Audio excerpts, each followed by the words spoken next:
So what's your vision for, where you want to see Microsoft go with education and educators?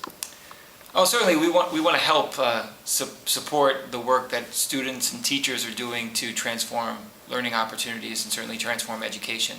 We have a deep belief in the ability to help every learner and certainly every institution realize their potential, and we believe in the power technology can have to support transformation in education. One of the things that's really exciting is all of the free tools that y'all have released. Sure. Because teachers, we're so stretched, and a lot of the things we buy out of our pocket, Yeah, absolutely.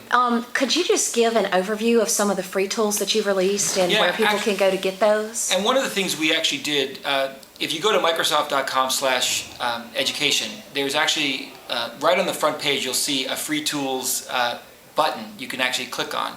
We actually provide a guide that actually provides an overview of many of the free tools we provide, as well as ideas that teachers can use to integrate them into the coursework. Because we have many, many tools, everything from the Worldwide Telescope, which provides a tremendous opportunity to not only create guided tours for students or teachers to use to experience the solar system, but also to hear guided tours from other teachers from around the world. To Photosynth, which you can create interactive 3D experiences with just digital photographers, simple things like a cell phone camera.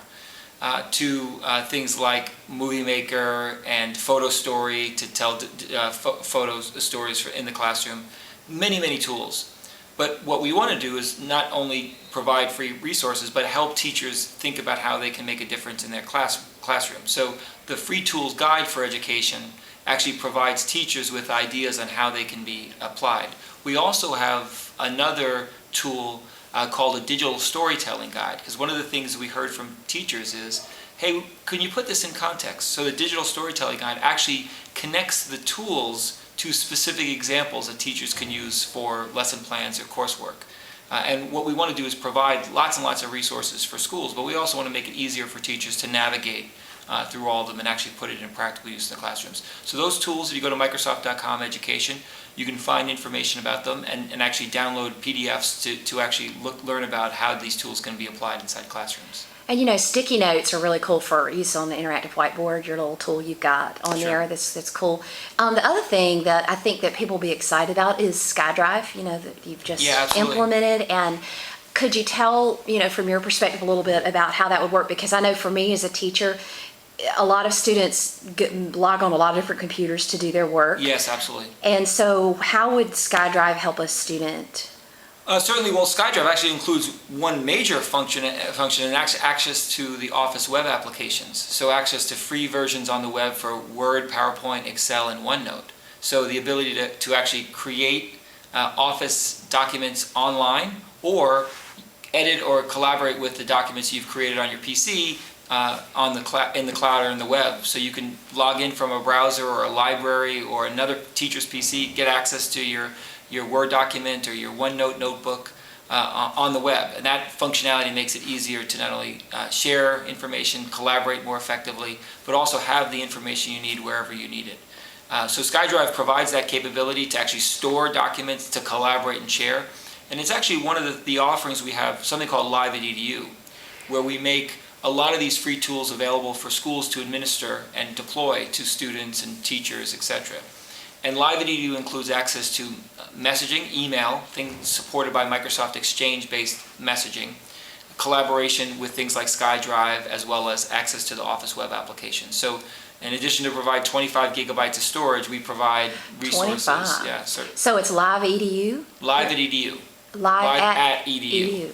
And how do they, so it's live at edu. If you go to liveat@edu.com, you can find more information about Live at EDU. Wow, because the thing is that as we teach students how to write MLA or APA papers, there's no editors out there that will do it except Microsoft Word or formal word processing. But Microsoft Word does the research. We're actually writing our flat classroom book using Skydrive with Julie in China and me and here because if you're writing academically, you have to use your tools. So I think it's just real important. So the online version of Word also supports all of the offline features this is that one you of the have things, as well? we know lots of teachers are using online productivity suites like Google Apps, for example, but one of the challenges is if you start out with an Office document, a Word document, a PowerPoint document, when you move to the cloud, in many cases, you lose a lot of the richness and the formatting, etc. forever. You have to convert over.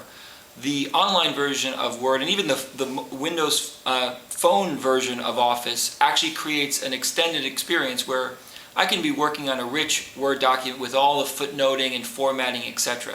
I can edit that document in the cloud and keep all of that formatting goodness, all that rich document capabilities. I just may not have access to my PC with Word on, and I need to edit the document or share it or collaborate on someone else's PC or a cafe, etc., or maybe even a cell phone. So that not only are you able to use the device where you need it on what and sort of where you don't have to worry about actually converting. It's just one file, right, and you don't have to lose your formatting anymore. Exactly, it's a round trip. You can create a document in Word, share it online with others, collaborate, edit it, sort of get feedback. See it on the phone, maybe you want to make a quick adjustment or read a PowerPoint presentation on your phone. It's the same document you're working with. You're not moving it from one format to another. And that fidelity is really important to embrace the richness of what we can do inside the Office applications. Now, you said something today, going back to your keynote, that was, I like to call it chill bump moment. If you have a good keynoter, you always have that moment. And for me, it was when you talked about the classroom. So here we go. We'll start over if we can. Okay. So yeah, I told the story in the talk today about something that happens to me all over. And before, I've been with Microsoft for a long time, and primarily in the U.S. for a lot of that. And I've visited thousands of schools around the U.S.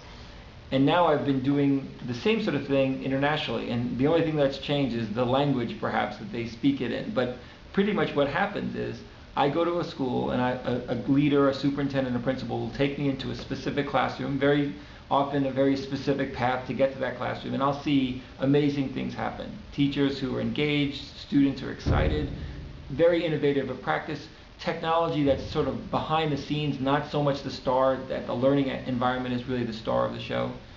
And I'll be really excited, not only for the potential of what's going on, but really the work, seeing the enthusiasm and the excitement of the teachers. And I often have learned, because in the early days, I would see this and expect that this was like it was in every school. And I started to learn to ask to see the classrooms next door or even down the hall from those classrooms. And when I would see these amazing classrooms, I'd say to the superintendent or the principal, "Can I see this classroom next door?" And typically they would say some version of this, but often almost exactly this statement: "You don't need to worry about that classroom. There's nothing special going on in that classroom." And that's in many ways the struggle that we have in our schools. We have great examples, great things that, many teachers in schools are finding amazing ways to overcome some barriers. But they struggle to invent things themselves and, hope that they've got all the things, the balls in the air, as opposed to letting some drop. And when we have innovative examples, I don't know if we do enough to celebrate them and extend them out. Mm-hmm. And often it's partly because the way in which we get to innovation in our schools and our classrooms is typically because of the dedication, the passion of the individual teachers and educators. You see teachers staying late, working weekends to make these things work and connect. Principals who play the role as janitors and football coaches and counselors, wearing many, many different hats. And often when they deliver innovation, it's very connected to their inspiration, their hard work and efforts. And those are hard to scale. So what we try to do is not only, rely on those leaders to take us to the next level, but hopefully create a foundation for change. One of the great things we actually have for the U.S. educators, we actually work with Christopher Deedy at Harvard University. Mm-hmm. He's amazing. He actually is part of our Partners in Learning Advisory Group in the U.S. Oh, really? Wow. And he worked with us to build a scale toolkit.